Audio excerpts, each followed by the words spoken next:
विद्यार्थी मित्रांनो नमस्कार. मी शरद बिरादार इयत्ता 11वी कला या वर्गासाठी प्रकरण 7वे लोक प्रशासन पब्लिक ॲडमिनिस्ट्रेशन. विद्यार्थी मित्रांनो, या प्रकरणात आपण लोकप्रशासनाचा अर्थ, लोकप्रशासनाची उत्पत्ती, त्याची भूमिका, महत्त्व आणि व्याप्ती समजून घेणार आहोत. भारतामध्ये जी काही प्रचलित प्रशासकीय व्यवस्था आहे त्या प्रशासकीय व्यवस्थेचाही अभ्यास आपण या प्रकरणात करणार आहोत. विद्यार्थी मित्रांनो, आपणाला लोकप्रशासन ही संकल्पना जर समजून घ्यावयाची असेल तर त्यासाठी काही प्रश्न आपल्यासाठी अत्यंत महत्त्वाचे आहेत. म्हणूनच आपण या लोकप्रशासन या संकल्पनेचा अभ्यास करण्यासाठी काही प्रश्नांनी या प्रकरणाची सुरुवात करूया. विद्यार्थी मित्रांनो, आपणाला ज्ञात आहे की आपण राज्यशास्त्रामध्ये नेमका कशाचा अभ्यास करतो, तर याचं उत्तर आपणाला द्यायचं आहे. दुसरी गोष्ट, प्रशासन म्हणजे नेमकं काय, यासोबतच खाजगी आणि सार्वजनिक प्रशासनामध्ये काय फरक असतो या बाबीचा या ठिकाणी विचार होणं गरजेचं आहे. आता राज्यशास्त्र म्हटलं की राज्यशास्त्रामध्ये आपण नेमका कशाचा अभ्यास करतो, तर भारत देशाची जी काही शासन व्यवस्था आहे, मग या ठिकाणी शासन व्यवस्थेमध्ये कायदेमंडळ, कार्यकारी मंडळ आणि न्यायमंडळ ही जी काही शासनाची 3 अंग आहेत, मग त्यामध्येच केंद्रीय कार्यकारी मंडळ, ज्याला आपण पंतप्रधान, मंत्रिमंडळ, त्यासोबतच राष्ट्रपती यांचा त्याच्यामध्ये समावेश करतो. केंद्रीय कायदेमंडळ म्हटलं की त्या ठिकाणी संसदेची 2 सभागृह, लोकसभा आणि राज्यसभा यांचा आपण त्या ठिकाणी अभ्यास करतो. त्यासोबतच न्यायव्यवस्थेचा अभ्यास करत असताना आपणाला सर्वोच्च न्यायालय, उच्च न्यायालय यांचा अभ्यास करत असतो. न्यायालयीन आदेश, न्यायालयीन पुनर्विलोकन, यासोबतच आपल्या देशाचे इतर देशाशी असणारे संबंध, ज्याला आपण फॉरेन अफेअर्स, यालाच विदेशी संबंध, विदेशी किंवा परराष्ट्र व्यवहार असेही या ठिकाणी आपण म्हणत असतो. या आणि यासारख्या अनेक संकल्पनांचा आपण अभ्यास राज्यशास्त्र या विषयामध्ये करत असतो. यासोबतच देशाच्या परराष्ट्र धोरणावर प्रभाव टाकणारे जे घटक आहेत त्याचाही आपण अभ्यास करत असतो.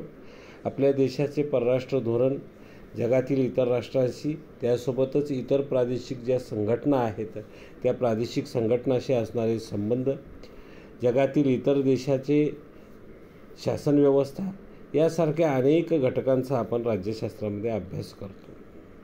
तर दुसरी गोष्ट, प्रशासन म्हणजे काय. आपणाला शासन लक्षात आल्यानंतर शासनाने जी काही ध्येयधोरणं ठरविलेली असतात त्या ध्येयधोरणाची अंमलबजावणी करण्याचं काम हे प्रशासनाच्या माध्यमातून चालत असतं. नेमकं प्रशासन म्हणजे काय जर सांगायचं असेल तर शासनाची कर्तव्य पार पाडणारी जी काही यंत्रणा असते त्या यंत्रणेला आपण प्रशासन असं म्हणत असतो. आता यामध्ये खाजगी आणि सार्वजनिक प्रशासनामध्ये नेमका काय फरक असतो, तर खाजगी प्रशासन म्हणजे काय, तर एखादी खाजगी व्यक्ती किंवा संस्था यांच्या माध्यमातून जी काही समाजाच्या हितासाठी कार्य केली जातात याला आपण खाजगी प्रशासन म्हणतो. त्यासोबतच सरकारच्या वतीनं जी कार्य केली जातात त्याला आपण सार्वजनिक प्रशासन असे म्हणतो. राज्यशास्त्रात राज्य आणि शासन यांचा अभ्यास केला जातो. स्थानिक, राज्य, राष्ट्रीय आणि आंतरराष्ट्रीय पातळीवरच्या राजकारणाचा अभ्यास केला जातो. समाज स्वतःचे प्रशासन कसे करते हेही अभ्यासले जाते. आता या ठिकाणी आपण हे लक्षात घेणं गरजेचं आहे की लोकप्रशासन हा राज्यशास्त्राचा एक भाग आहे. कृतिशील शासन असे आपण ज्याला म्हणू, यावर लोकप्रशासनाचा भर असतो. तर विद्यार्थी मित्रांनो, आपण हे लक्षात घेणं गरजेचं आहे की कृतिशील शासन असे आपण ज्याला म्हणू यावर लोकप्रशासनाचा भर असतो, हे आपण या ठिकाणी लक्षात घेणं गरजेचं आहे. म्हणून लोकशाही पद्धतीने घेतलेल्या निर्णयाची अंमलबजावणी करण्याची गरज असते. हे कार्य शासनाचे कार्यकारी मंडळ करते. त्याला लोकप्रशासन असे म्हणतात. म्हणजेच सरकार जनतेच्या हितासाठी, जनतेच्या इच्छा, आकांक्षा, गरजा पूर्ण करण्यासाठी जे काही निर्णय घेते, धोरण ठरविते, त्याची अंमलबजावणी करण्याचं काम हे कार्यकारी मंडळाचं असतं आणि यालाच आपण लोकप्रशासन असे म्हणतो. तर विद्यार्थी मित्रांनो, आपण हे लक्षात घेणं गरजेचं आहे की शासनाच्या 3 शाखा आहेत. आता या शासनाच्या 3 शाखा कोणत्या, तर ते आपण या ठिकाणी लक्षात घेणं गरजेचं आहे. शासनाच्या 3 शाखा ज्या आहेत त्या म्हणजेच कायदे मंडळ, कार्यकारी मंडळ आणि न्यायमंडळ. या शासनाच्या 3 शाखा आहेत. हे आपण या ठिकाणी लक्षात घेणं गरजेचं आहे. आता कायदे मंडळ, कार्यकारी मंडळ आणि न्यायमंडळ हे शासनाचे 3 शाखा म्हणून आपण म्हणतो. या ठिकाणी कार्यकारी मंडळाचे सुद्धा 2 प्रकार पडतात. आता हे 2 प्रकार कोणते, तर एक आहे राजकीय कार्यकारी मंडळ, ज्यामध्ये निर्वाचित मंत्र्यांचा समावेश असतो. आता राजकीय कार्यकारी मंडळ कशाला म्हटलं जातं, तर कायदे मंडळामध्ये जे निवडून आलेले प्रतिनिधी असतात त्यापैकी काही जणांना मंत्री म्हणून राष्ट्रपती, जेव्हा आपण केंद्रीय शासनाचा विचार करतो तेव्हा राष्ट्रपती त्यांची नियुक्ती करतात, पंतप्रधान आणि मंत्र्यांची. तर घटक राज्याच्या बाबत त्या संबंधित राज्याचे राज्यपाल हे मुख्यमंत्री व मंत्रिमंडळाची नेमणूक करतात. मग राजकीय कार्यकारी मंडळामध्ये निर्वाचित मंत्र्यांचा समावेश होतो, हे आपण लक्षात घेणं गरजेचं आहे. दुसरा आहे कायमस्वरूपी कार्यकारी मंडळ. नोकरशाही यांची नियुक्ती केंद्रीय लोकसेवा आयोग, ज्याला आपण UPSC म्हणतो, किंवा महाराष्ट्र लोकसेवा आयोग, ज्याला आपण MPSC म्हणतो, Maharashtra public service commission, union public service commission इत्यादींनी योजलेल्या स्पर्धा परीक्षांमधून होते. तर या ठिकाणी आपण हे लक्षात घेणं गरजेचं आहे की राजकीय कार्यकारी मंडळ जे असतं त्या राजकीय कार्यकारी मंडळाचा कालावधी असतो. सर्वसाधारणपणे ते 5 वर्षासाठी आपल्या पदावर असतात. 5 वर्षानंतर पुन्हा जर जनतेने त्यांना कौल दिला आणि पुन्हा ते सत्तेत आले तर ते पुन्हा 5 वर्षासाठी त्यांची निवड होते. परंतु कायमस्वरूपी कार्यकारी मंडळ जे असतं, ज्याला आपण नोकरशाही किंवा अधिकारी वर्ग म्हणतो, आणि यांची नियुक्ती जी आहे हे केंद्रीय लोकसेवा आयोगाच्या माध्यमातून, त्यासोबतच महाराष्ट्र राज्याचे लोकसेवा आयोग आहे त्याच्या माध्यमातून होत असल्याचं आपल्याला दिसून येतं. याबाबत वेगवेगळ्या परीक्षा या आयोगामार्फत घेतल्या जातात आणि त्यातून जे उत्तीर्ण झालेले विद्यार्थी आहेत, परीक्षार्थी आहेत, त्यांची या ठिकाणी निवड केली जाते. तर विद्यार्थी मित्रांनो, आपणाला कायमस्वरूपी कार्यकारी मंडळ जे आहे ते कशा पद्धतीने निवडलं जातं यासंबंधीची आपण माहिती घेतली. आता प्रशासन या संकल्पनेचा जेव्हा आपण विचार करतो तेव्हा प्रशासन ही जी प्रक्रिया आहे ही रोजच्या जीवनात आपल्याला सर्वत्र आढळून येणारी आहे. प्रक्रिया म्हणून प्रशासन सार्वजनिक व खाजगी दोन्हीही संस्थांमध्ये दिसून येते. प्रशासन या संज्ञेचा अर्थ विविध घडामोडीचे व्यवस्था. तर विद्यार्थी मित्रांनो, आपण या ठिकाणी लक्षात घेणं गरजेचं आहे की प्रशासन या संज्ञेचा जेव्हा आपण विशिष्ट असा अर्थ विचारात घेतो तेव्हा आपणाला असं लक्षात येतं की विविध घडामोडींचे व्यवस्थापन यालाच आपण प्रशासन असे म्हणतो. हे आपण या ठिकाणी लक्षात घेणं गरजेचं आहे. तर प्रशासन या संज्ञेचा अर्थ विविध घडामोडीचे व्यवस्थापन हे आपण या ठिकाणी लक्षात घेणं गरजेचं आहे. हे व्यवस्थापन सार्वजनिक किंवा खाजगी क्षेत्रामध्ये असू शकते. लोकप्रशासन या विषयात शासनाच्या क्रिया व प्रक्रियांचा अभ्यास केला जातो. लोकप्रशासनाची व्याख्या शासनाने तयार केलेली उद्दिष्टे पूर्ण करण्यासाठी मानवी व भौतिक संसाधनाचे संघटन व व्यवस्थापन म्हणजे लोकप्रशासन होय. तर विद्यार्थी मित्रांनो, हे लक्षात घ्या की शासन राज्यकारभार करत असताना काही उद्दिष्टे निश्चित करत असतं आणि ती उद्दिष्टे पूर्ण करण्यासाठी मानवी व भौतिक संसाधनाचे संघटन करते, त्याचे व्यवस्थापन करते. या संघटनाला आणि व्यवस्थापनाला आपण लोकप्रशासन असे म्हणतो.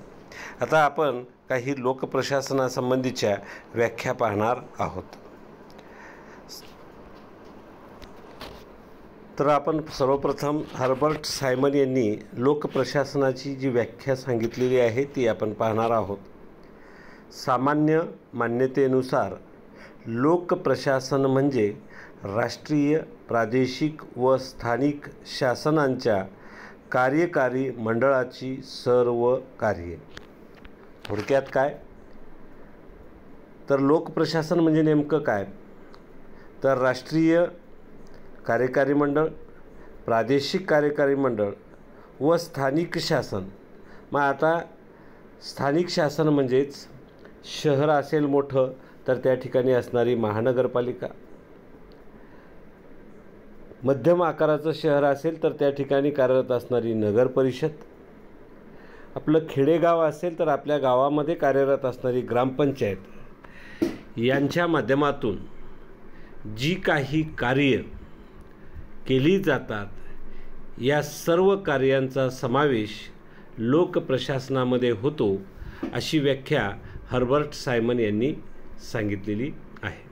विशेषत्वाने आपण हे लक्षात घेणं गरजेचं आहे की आपल्या गावामध्ये आरोग्य, स्वच्छता, पाणीपुरवठा, त्यासोबतच विद्युत पुरवठा, शिक्षण यासारख्या बाबी किंवा ही सर्व कामे शासनाच्या कोणत्या ना कोणत्या पातळीवरून होतात. काही कार्य हे राष्ट्रीय पातळीवरून होतात, काही कार्य प्रादेशिक पातळीवरून होतात, तर काही कार्य हे स्थानिक शासनाच्या माध्यमातून पार पाडली जातात.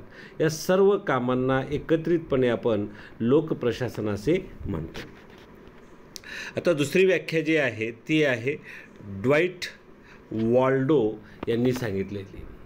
आता लोकप्रशासन म्हणजे काय, तर राज्याच्या घडामोडीसाठी उपयोजन केलेली व्यवस्थापनाची कला आणि शास्त्र. आता ड्वाइट वॉल्डोनी काय सांगितले, तर लोकप्रशासन म्हणजे नेमकं काय, तर राज्याच्या ज्या काही घडामोडी आहेत, म्हणजेच राज्य जी काही निर्णय घेतं त्या निर्णयाची अंमलबजावणी करतं, यासाठी जे व्यवस्थापन करावं लागतं त्या व्यवस्थापनाची कला आणि शास्त्र म्हणजेच लोकप्रशासन, अशी व्याख्या ड्वाइट वॉल्डो यांनी सांगितलेली आहे. आता आपण तिसरी व्याख्या पाहतोय ती आहे ल्युथर ग्युलिक यांची. आता लोकप्रशासन म्हणजे प्रशासनाच्या शास्त्राचा तो भाग आहे जो शासनाच्या कार्याशी म्हणजेच प्रामुख्याने कार्यकारी मंडळाच्या कार्याशी निगडीत असतो. जेव्हा आपण सायमनची व्याख्या आणि ग्युलिकची व्याख्या पाहतो तेव्हा या दोन्ही व्याख्यामध्ये आपल्याला साम्य दिसून येतं. सायमन यांनी काय सांगितलं, राष्ट्रीय, प्रादेशिक आणि स्थानिक शासनाची सर्व कार्य याला लोकप्रशासन असं संबोधलेलं आहे. थोडासा शब्दबदल करून ल्युथर ग्युलिक यांनी काय सांगितलेलं आहे की लोकप्रशासन म्हणजे प्रशासनाच्या शास्त्राचा, प्रशासनाचं जे शास्त्र आहे त्या शास्त्राचा तो भाग आहे जो शासनाच्या कार्याशी, आता शासनाचे कार्य आणि त्यामध्येही प्रामुख्याने कार्यकारी मंडळाची जी कार्य आहेत त्या कार्याशी निगडीत असतो, असं या ठिकाणी ल्युथर ग्युलिक यांनी सांगितलेलं आहे. विद्यार्थी मित्रांनो, आता आपणाला राज्यशास्त्र आणि लोकप्रशासन यांच्यामध्ये जो काही परस्पर संबंध आहे त्याचा आपणाला या ठिकाणी अभ्यास करायचा आहे. तर वरील चर्चा जी आहे, आपण जे काही अभ्यास केलेला आहे तर त्यानुसार आपणाला दिसून येतं की सार्वजनिक धोरण आणि कायदे कसे तयार केले जातात याबद्दलचा अभ्यास आपण राज्यशास्त्रात करतो. आता कायदे तयार करण्याचं काम हे कायदेमंडळ करत असतं. भारतामध्ये केंद्रीय कायदेमंडळ, ज्याला आपण संसद म्हणतो, संसदेची 2 सभागृह असतात. हेही थोड्या वेळापूर्वी आपणाला सांगितलं गेलेलं आहे. लोकसभा आणि राज्यसभा. लोकसभा हे लोकांचं म्हणजेच जनतेचं प्रतिनिधित्व करणारं सभागृह आहे, तर राज्यसभा हे राज्याचं प्रतिनिधित्व करणारं सभागृह आहे. या ठिकाणी लोकसभेचा कार्यकाल 5 वर्ष असतो, तर राज्यसभेचा कार्यकाल हा निश्चितपणे आपण स्थायी सभागृह म्हणून राज्यसभेला म्हणत असतो. परंतु राज्यसभेच्या सदस्याचा कार्यकाल मात्र 6 वर्षे इतका असतो.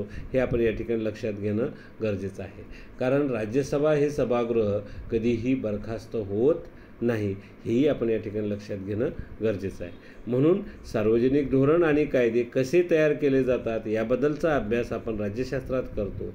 या विषयात राजकीय पक्ष आणि इतर संघटना व त्यामध्ये दबाव गट असतील, अशासकीय संस्था असतील, यासोबतच इतर शासकीय संस्था, उदाहरणार्थ संसद, निवडणूक आयोग, न्यायव्यवस्था, या सर्व घटकांचा अभ्यास आपण राज्यशास्त्रामध्ये करत असतो. आता लोकप्रशासन काय करतं, तर लोकप्रशासन या सार्वजनिक धोरणांची व कायद्याची अंमलबजावणी करतं. लोकप्रशासन काय करतं, तर लोकप्रशासन या सार्वजनिक धोरणांची व कायद्यांची अंमलबजावणी करण्याचं काम करतं. हे आपण या ठिकाणी लक्षात घेणं गरजेचं आहे. विद्यार्थी मित्रांनो, आपण जाणतो शासनाला अनेक विशेष कार्य करावी लागतात. तर नेमकी ही विशेष कार्य कोणती, तर आपल्या देशांतर्गत कायदा आणि सुव्यवस्था राखणं हे शासनाचं कर्तव्य आहे. त्यासोबतच विद्यार्थ्यांसाठी शिक्षणाची तरतूद करणं, सार्वजनिक आरोग्य राखणे, कृषी क्षेत्राला उत्तेजन देणे, सामाजिक सुरक्षितता राखणे, सामाजिक कल्याण साधणे, स्वच्छता, दळणवळणाची सुविधा इत्यादी कार्य शासनाला पार पाडावी लागतात. आता यामधलं प्रत्येक कार्य हे विशेष कार्य आहे. आता हे कार्य प्रत्येक कार्य विशेष कार्य असल्यामुळे ते विशेष कार्य करण्यासाठी त्या ठिकाणी तज्ज्ञ लोकांची आवश्यकता असते. म्हणजेच त्या प्रत्येक कामामध्ये तज्ज्ञता आवश्यक आहे, हे आपण लक्षात घेणं गरजेचं आहे. जसं की सार्वजनिक आरोग्य. सार्वजनिक आरोग्य म्हणजेच काय, तर लोकांचं आरोग्य जपण्यासाठी आपणाला या ठिकाणी शासनाच्या माध्यमातून काही दवाखाने निर्माण केलेले असतात. मग ती जी काही दवाखाने शासनाने तयार केलेली आहेत, त्या दवाखान्यामध्ये डॉक्टर असणं गरजेचं आहे. म्हणजेच अशी व्यक्ती जिने वैद्यकीय शिक्षण घेतलेलं आहे, म्हणजेच वैद्यकीय क्षेत्रातील तज्ज्ञ अशा व्यक्तींची त्या ठिकाणी निवड करावी लागणार आहे. म्हणून सार्वजनिक आरोग्यासाठी डॉक्टरांची गरज आहे. देशामध्ये कायदा आणि सुव्यवस्था राखण्यासाठी प्रशिक्षित पोलीस वर्गाची गरज आहे. त्यासोबतच शासन या ठिकाणी हे लक्षात घेणं गरजेचं आहे, शिक्षणासाठी शिक्षकांची गरज आहे. बांधकाम असेल किंवा इतर क्षेत्र आहेत, या ठिकाणी अभियंत्यांची गरज आहे. म्हणजेच याला आपण म्हणतो तज्ज्ञता, आणि असे तज्ज्ञ लोकच त्या ठिकाणी ते प्रशासनाची योग्य भूमिका बजावू शकतात, हे आपण लक्षात घेणं गरजेचं आहे. आता यामध्ये एक बाब आपण लक्षात घेणं गरजेचं आहे की शासन जेव्हा या कार्याचे स्वतः प्रशासन करते किंवा शासकीय संस्थांमार्फत प्रशासन करते, तेव्हा ही कार्य लोकप्रशासनाच्या व्याप्तीत समाविष्ट होतात.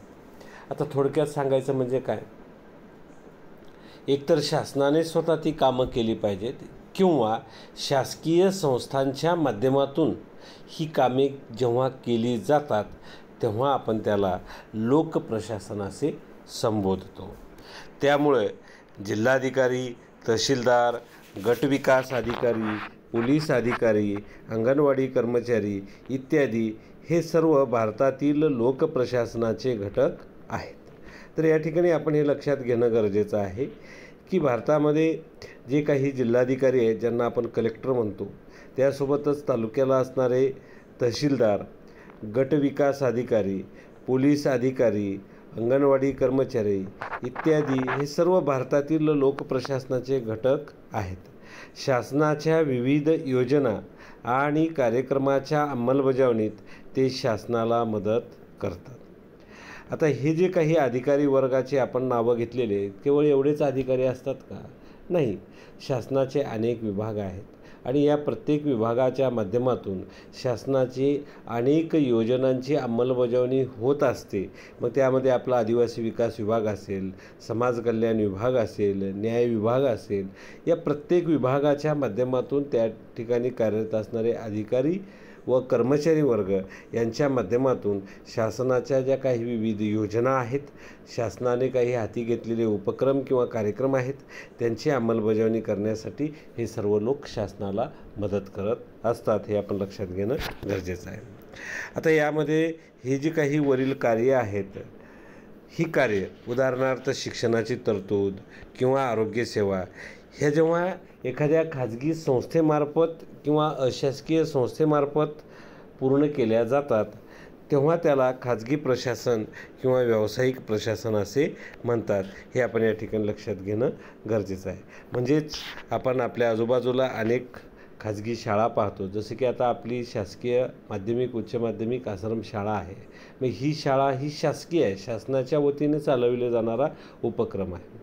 म्हणून या ठिकाणी शिक्षण घ्यायला आलेले जे विद्यार्थी आहेत हे शासनाच्या सेवेचा लाभ घेत असतात आणि या ठिकाणी हे शासनाची संस्था किंवा शासकीय संस्था असल्यामुळे याला आपण सार्वजनिक लोकप्रशासन म्हणू किंवा सार्वजनिक प्रशासन म्हणू. तर हेच आपल्या आजूबाजूला ज्या ठिकाणी एखाद्या संस्थेची शाळा असते त्या ठिकाणी शिक्षण देण्याचं काम केलं जातं, त्याला मात्र आपण खाजगी प्रशासन असे म्हणतो. आपण जेव्हा प्राथमिक आरोग्य केंद्र असेल, ग्रामीण रुग्णालय असेल, उपजिल्हा रुग्णालय असेल किंवा नाशिकसारख्या मोठ्या शहरामध्ये असणारे सिव्हिल हॉस्पिटल किंवा ज्याला आपण जिल्हा रुग्णालय म्हणतो, तर या ठिकाणी शासनाच्या माध्यमातून आरोग्याच्या सुविधा पुरविल्या जातात. मग याला आपण शासकीय संस्था म्हणतो आणि या शासकीय संस्थांच्या माध्यमातून आरोग्याच्या सुविधा दिल्या गेल्यामुळं याला आपण लोकप्रशासन संबोधतो किंवा सार्वजनिक लोकप्रशासन संबोधतो. तर त्याच आरोग्याच्या सुविधा जेव्हा आपण इतर हॉस्पिटलच्या माध्यमातून जसं की अपोलो हॉस्पिटल असेल, सह्याद्री हॉस्पिटल असेल किंवा आपल्या आजूबाजूला असणारे खाजगी डॉक्टरांच्या माध्यमातून चालवले जाणारे हॉस्पिटल्स असतील, या ठिकाणी आपल्याला आरोग्याच्या सुविधा मिळतात. मग याला आपण खाजगी प्रशासन किंवा व्यावसायिक प्रशासन असे म्हणतो. तर विद्यार्थी मित्रांनो, आजच्या तासाला आपण इथेच थांबूया. पुन्हा भेटूया. नमस्कार. तर आपण सर्वांनी या ठिकाणी हा व्हिडिओ आवडला असेल तर नक्कीच शरद बिरादर या चॅनलला लाईक करा, सबस्क्राईब करा. धन्यवाद.